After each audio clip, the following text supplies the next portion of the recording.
అందరికీ నమస్కారం. పోయిన భాగంలో మనం లలితా త్రిశతి నామాలలోని 237వ నామం యొక్క అర్థాన్ని తెలుసుకున్నాం. ఈ భాగంలో 238వ నామం యొక్క అర్థాన్ని తెలుసుకుందాం. అస్మద్గురు దివ్యచరణారవిందాభ్యాం నమో నమః. అశేషజనమోహినీం అరుణమాల్యభూషాంబరాం జపాకుసుమభాసురాం జపవిధౌ స్మరేదంబికాం.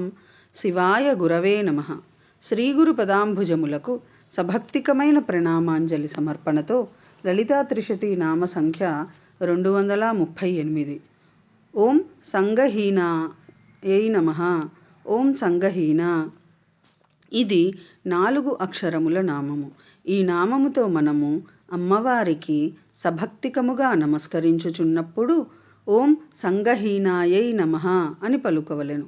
సంగహీన నిరవయవ కారణరహిత నిర్గుణ నిరధిష్టాన నిత్యశుద్ధ బుద్ధ ముక్తస్వరూపిణిగా సంబంధము లేనిది అని అర్థము.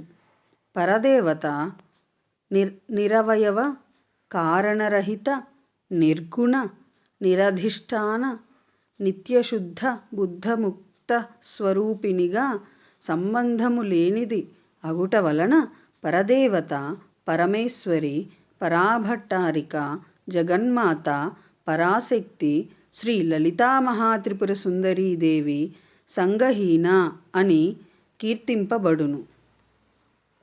అసంగో నహి సజ్జతే. సంగము లేని పురుషుడు దేనియందునూ ఆసక్తుడు కాడు. నచాస్య కశ్చిజ్జని తానచాధిపః.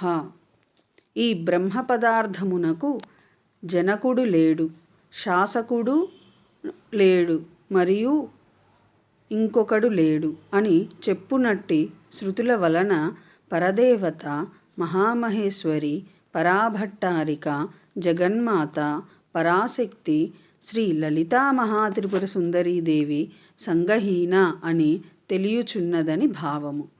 ఓం ఐం హ్రీం శ్రీం సంగహీనాయై నమః.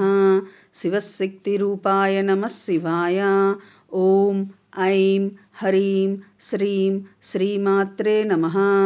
సర్వం శ్రీ సద్గురు దివ్యచరణారవిందార్పణమస్తు.